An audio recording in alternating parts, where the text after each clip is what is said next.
From the studios of Farm Journal Broadcast, this is AgDay.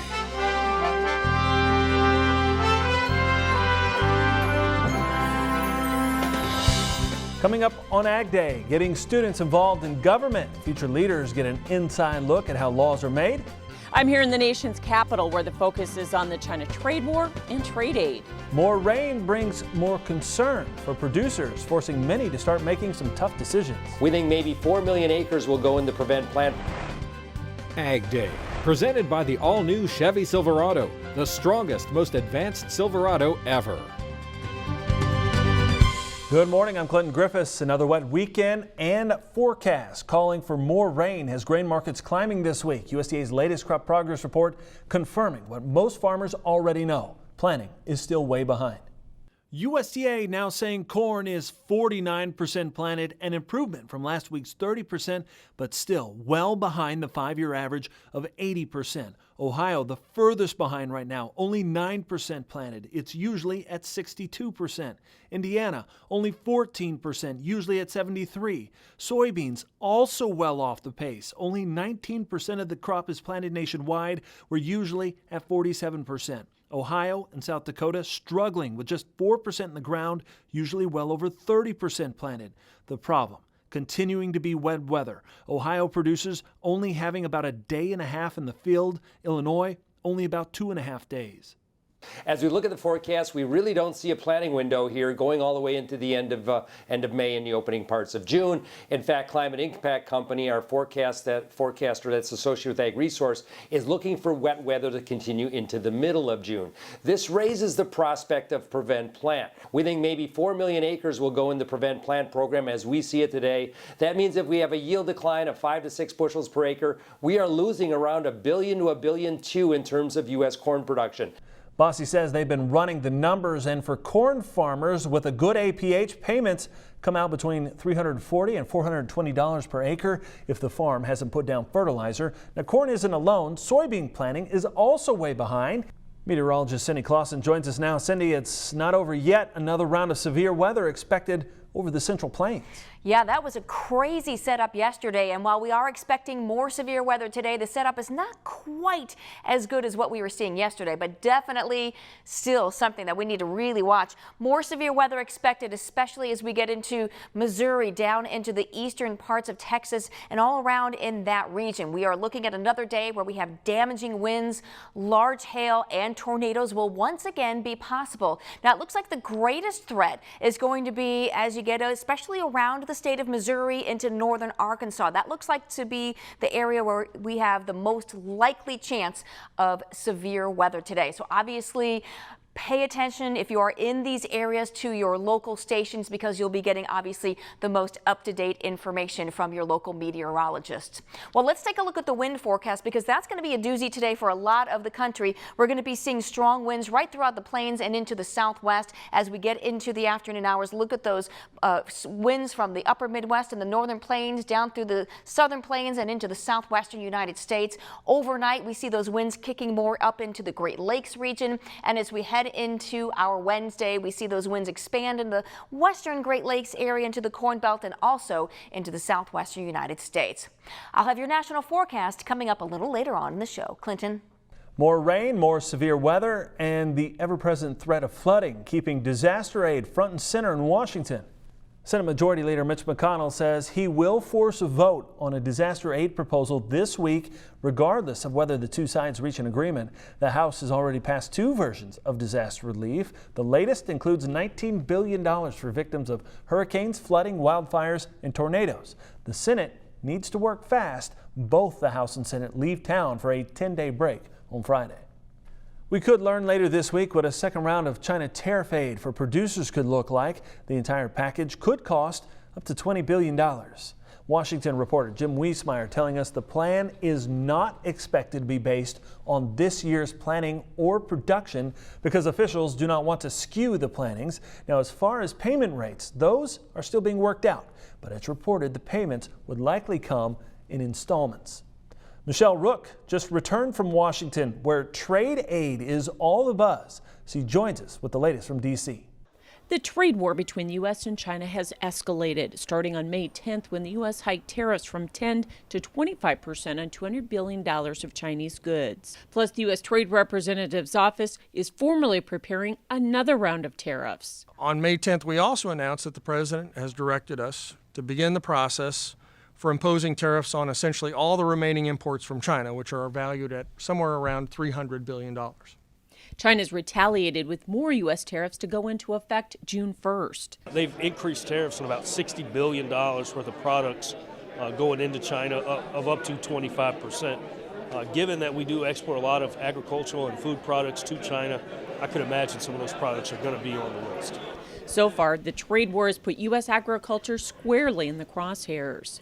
They're on the front lines, and there's no question that China is targeting them as part of China's strategy in the trade negotiations. At this point, it's also uncertain how long the trade war will linger and how long farmers can hold on. Getting them to be more fair trading partners with the United States is the goal of the administration, so I think it lasts as long as it may take. In the meantime, President Trump says the administration is preparing another $15 to $20 billion trade aid package for U.S. farmers. USDA officials are working on trade mitigation, but say they don't know all the details yet. So it's an all-of-the-above strategy, and you're going to see some new things, and you'll see some traditional or some things like we did before. However, he says it will be delivered much faster than the first program.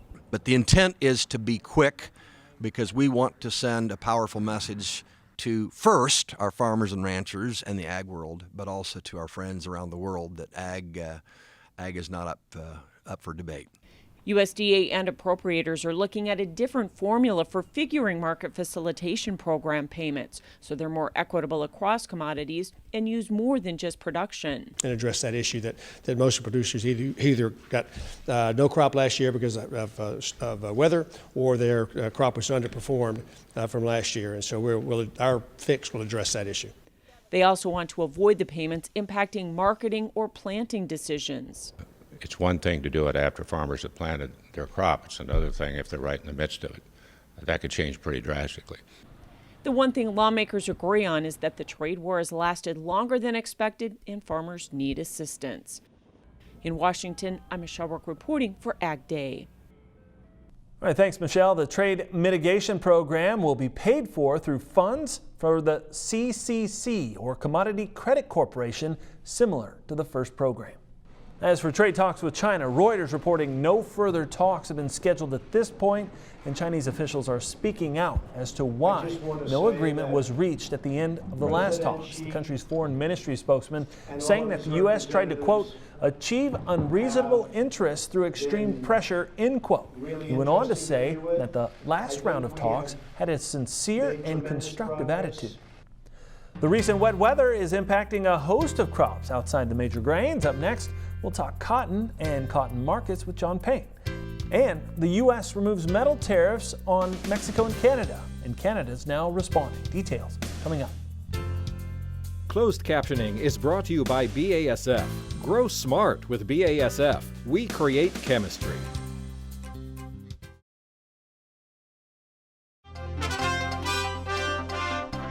Deere & Company says it's reducing its production of farm equipment by 20%. The company issuing its quarterly report at the end of last week, saying it anticipates production levels to be below retail sales for the second half of the year. The company saying, quote, ongoing concerns about export market access, near-term demand for commodities such as soybeans, and a delayed planting season in much of North America are causing farmers to become much more cautious about making major purchases, end quote. Now, Deere says it now expects full-year equipment sales to rise by 5% compared with a 7% rise it had previously forecast. Markets are continuing to rise on concerns about spring planting and the cool, wet weather, and that supplies may be lower. Here's a look at how Monday fared from the CME. We are higher across the board in the grain markets. Corn with upwards of almost 8 cents higher. Soybeans were 13 cents higher. Wheat is really the one leading the charge, up 18, 19 cents. So really good day in the grains as a whole, and it is mostly weather related. Wheat is finding some strength off of that, although we are running into some very key overhead resistance in the form of some big moving averages right here. So We'll see if we can get through this or not, but it's been a very nice move off the lows. Wheat has a really nice little bottoming formation on the chart. As far as corn is concerned, I'm wondering if we see a little bit of a correction of the corn market, or sort of a cooling off of this fever pitch rally that we've had off the lows into the middle of the week, and then see what the forecast looks at the end of the week. If it's still as threatening as it is right now, we could come back, roaring back, and maybe challenge highs towards the end of the week. So soybeans, one day on Friday we're down, here today they're up. I still think there's upside potential in soybeans, but again, it's a weather market. That weather forecast can change at any moment, and therefore markets can change too. Here we're talking with John Payne. He's the author of This Week in Grains and Oilseeds. And John, let's talk about cotton planting, because it is moving along, and it's behind, but not too far behind. It kind of seems to be right in par, but boy, it's a different year than last year. Yeah, it's last year we put it in the dust, so to speak. You know, midsummer we were sitting, I think, 3 or 4 months without rainfall in a lot of areas. That's the complete opposite this year, as West Texas is putting it in the ground, maybe in the best crop they've had in the last 10 years as far as moisture profile looks. The temps are a little cold, so that's a little concern at this point, but really it's about an acreage number right now. So the USDA reminded us on Friday, and they're going to continue to kind of do that every month, of how many acres are going into the ground relative to the demand picture. So unlike corn and wheat to a certain degree, I think cotton has a pretty big exposure to China.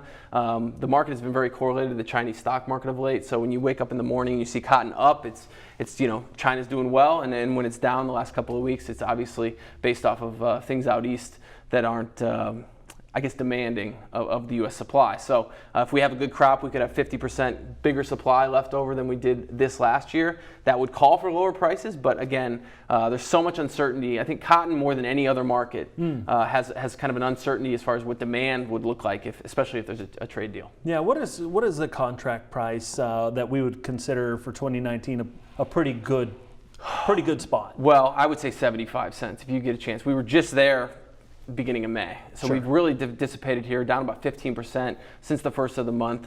I would be hesitant to be pushing it. Really the time to sell cotton is right now, really through the harvest, and then first of the year would be the time to kind of expose it. So the game plan for me would be to stay with the December contract. I know the temptation is for a lot of folks to go to March, but I think you want to take your hedges off essentially as we harvest around Thanksgiving time, and then again, hope for a trade deal. I know that's going to be the talk you're going to have. You're going to have 15 conversations between now and the 4th of July about this, but cotton, we export 80% of it. So if we don't have a trade deal, if the U.S. dollar would be really strong, those are factors I think could limit price. But over the long run here, it really comes down to whether we grow it. And we will have more supply, though. I think that's pretty certain at this point. Well, it's something to watch. It's been an interesting year already. Appreciate it. We'll be back with more AgDay in just a minute. To find John's newsletter, This Week in Grain and Oilseeds, head over to www.thisweekingrain.com.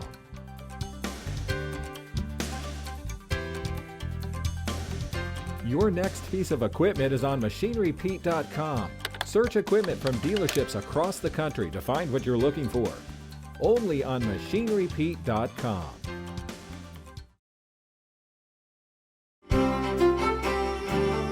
Welcome back to AgDay. Here with Cindy Clausen looking at the weather map. And Cindy, not only do we have severe weather and rain, more on the forecast, but there's snow. Significant amounts of snow on this forecast. I know. I'm so sorry. I am so sorry, but I had to put the snow map back in today.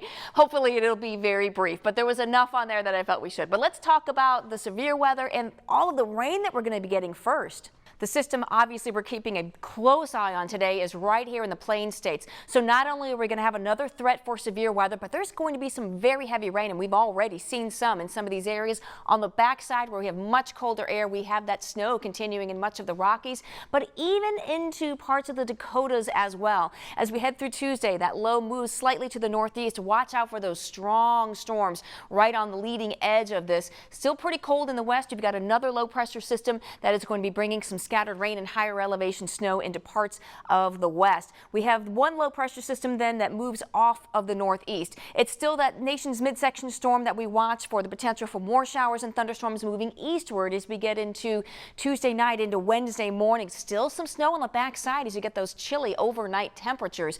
And then as we head through the day on Wednesday, the low moves up towards the Great Lakes, and we see those showers and thunderstorms moving into the southeast, and that low pressure system moving more so into the Four Corners region. check out the rain. Now this is the past 24 hours, and you can see that we're off the chart already, over 3 inches, so you're looking more like 4 or 5 inches. The next 24 hours, we're going to be adding more to that, and that bullseye there over southeastern Kansas and Missouri is more like 7-8 inches of rain, but you could see a lot of moisture even stretching up into the northern plains as well.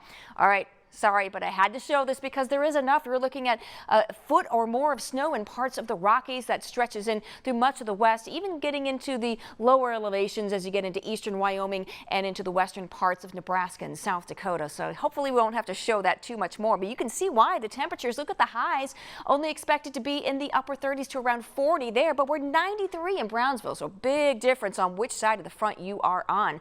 Into the overnight hours we go, and we see those cool temperatures, 40s, 30s, in some of the plain states and into the west. We have very mild air on the east side of that front. Kind of similar temperatures as we head into tomorrow. Very warm, very muggy in the southeastern United States and the south central United States, but those cool temperatures remain in the west. Checking the jet stream, look at this big trough out west, and you kind of have a couple of low centers almost doing a little Fujiwara effect. The warm air out in the east. Still another trough though as we get into the weekend, so slightly cooler temperatures remain even through the week in the western United States. That's your national forecast. Now let's check on the weather where you live. Muscle Montana, rain likely for you with some fog in the morning and a high of 45 degrees. Beardstown, Illinois, breezy with showers likely and a high of 69. Bluefield, West Virginia, clouds on the decrease today with a high of 74 degrees. Last week's agreement on steel and aluminum tariffs is moving the new NAFTA agreement forward. That should help dairy producers. We'll have an update next. And what's next now that those steel and aluminum tariffs have been lifted on Canada and Mexico? Join Andrew McRae for Farming the Countryside, a farmer-focused podcast that is all about production agriculture. Farming the Countryside is available wherever you listen to your favorite podcast and is brought to you by Nutrien Ag Solutions, the world's largest provider of crop inputs and services.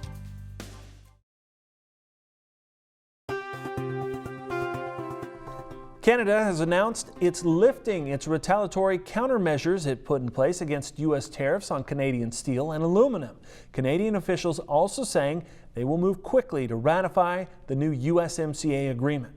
Foreign Minister Chrystia Freeland said that over the weekend, after the U.S. agreed last week to lift those metal tariffs, now the U.S. dairy industry could be impacted the most by the USMCA deal, as producers hope it will increase more access for U.S. dairy products to Canada.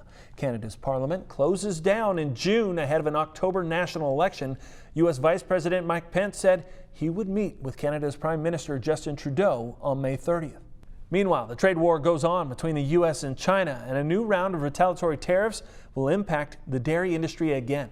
Some of the highest tariffs will be on U.S. milk and cream products. Those tariffs will increase from 10 to 15% to 35 to 40% in many cases. Yogurt will see a tariff increase of 35% now, and buttermilk will be at 45%.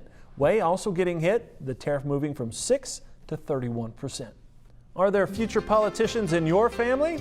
We'll show you a unique program that has 4-Hers learning all about how laws are made. Next. Closed captioning is brought to you by BASF. Grow smart with BASF. We create chemistry.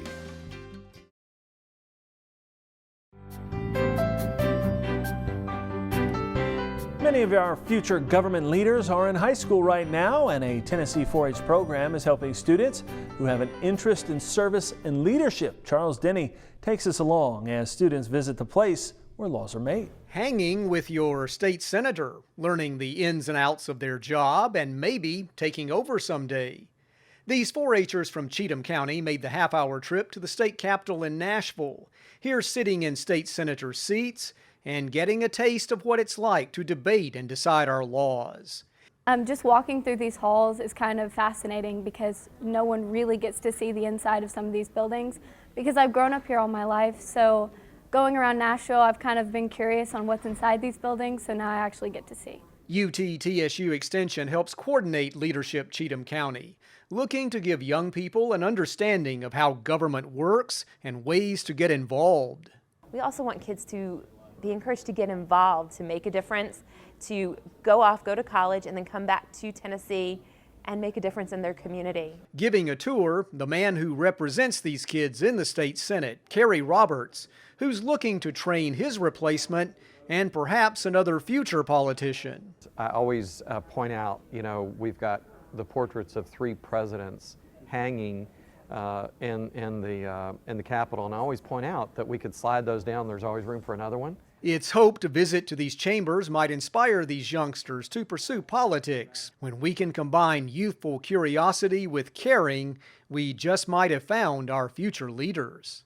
This is Charles Denny reporting. And that's all the time we have this morning. We're sure glad you tuned in. From all of us here at AgDay, I'm Clinton Griffiths. Have a great day.